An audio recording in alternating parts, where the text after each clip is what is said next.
Hi friends, మీకోసం ఒక మంచి కథ తీసుకొచ్చాను. చూసి నచ్చితే ఒక లైక్, కుదిరితే ఒక కామెంట్, వీలైతే సబ్స్క్రైబ్ తప్పక చేయండి ప్లీజ్. ఇక కథ చూద్దామా? Moo moo brown cow have you any milk. Raju నగరంలో ఉండేవాడు. కానీ వేసవిలో పాఠశాల ముగియగానే రాజు నేరుగా గ్రామంలోని తన అజ్జి ఇంటికి బయలుదేరాడు. ప్రతి వేసవిలో అతను అజ్జి ఇంట్లో ఏదో ఒక కొత్త విషయానికి నేర్చుకుంటాడు. ఈసారి అతను గ్రామంలో పాలు ప్లాస్టిక్ సాచెట్లులలో రాదు అని నేర్చుకోవాలి. అతను వచ్చిన సాయంత్రం అజ్జి అతనిని ఇంటి వెనుక ఉన్న ఆవు షెడ్కి తీసుకువెళ్ళింది. 4 సున్నితమైన గోధుమ రంగు ఆవులు అజ్జి వాటి కోసం సేకరించిన ఎండుగడ్డిని తింటున్నాయి. రాజు వాటిని చూసి ఆనందించాడు. అవి చాలా మధురంగా ఉన్నాయని అతను అనుకున్నాడు. రాజు, నీ దగ్గర ఉన్న పాల గ్లాసు గుర్తుందా? ఇది పాలు వచ్చిన ఆవు అన్నది అజ్జి. నేను తాగిన పాలు ఆవు నుండి వచ్చిందా? అడిగాడు రాజు చాలా ఆశ్చర్యంగా. అంటే నువ్వు ఆమెకు పాలు పట్టి ఇక్కడ నా గ్లాసు పాలు తాగడానికి సిద్ధంగా ఉన్నాయా?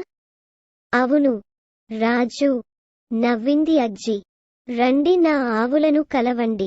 ఇది కావేరి, మీరు ఇప్పుడే తాగిన పాలు దీనివే. ఇది కపిల, ఇది ఒక గంగ, మరియు దూరంగా మూలలో గౌరి ఉంది.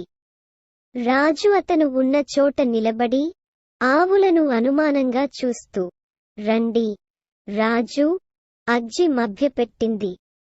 రాజు తమ మధ్యకు కదులుతున్నప్పుడు దూడలు తమ తల్లుల దగ్గరికి వెళ్లి ఈ అపరిచితుడిని నమ్మవచ్చా అని మూలుగుతున్నాయి. రాజు స్నేహితుడని తెలియజేసేందుకు వారి తల్లులు వాటిని లాలించారు. రాజు ధైర్యం తెచ్చుకుని గౌరి మెడను తాకాడు. అన్ని మెత్తగా మరియు ముడతలు పడినట్లుగా అనిపించింది. రాజు స్పర్శకు గౌరి మూగబోయింది. ఆవు నుండి పాలు ఎలా వస్తుందో తెలుసా రాజు? అడిగింది. అజ్జి, వద్దు అజ్జి అన్నాడు రాజు కొంచెం వెర్రివాడిగా. నాకు తెలిసిందల్లా సిటీలో మన పాలు ప్లాస్టిక్ సాచెట్లలో మా ఇంటికి వస్తాయి. రండి, నేను మీకు చూపిస్తాను అని అజ్జి అతని చేతిని పట్టుకుని కపిల వద్దకు తీసుకువెళ్ళింది. కపిల దూడ దగ్గరలో ఉంది. అజ్జి మొదట దూడకు పాలివ్వడానికి అనుమతించింది మరియు తనకు అవసరమైనంత పాలు తాగింది. తర్వాత ఆమె కపిల పొదుగులను నీళ్లతో కడిగి శుభ్రం చేసింది. తన భుజాలపై కూర్చుని ఆవుకి పాలు పితకడం ప్రారంభించింది. వేలు మరియు బొటనవేలు రాజు చూస్తుండగానే పొదుగుల నుండి పాలు కింద ఉన్న పాత్రలోకి చిమ్మాయి. పాత్ర నెమ్మదిగా నిండడం ప్రారంభించింది మరియు పాలు పైభాగంలో నురుగుగా మారడం ప్రారంభించింది.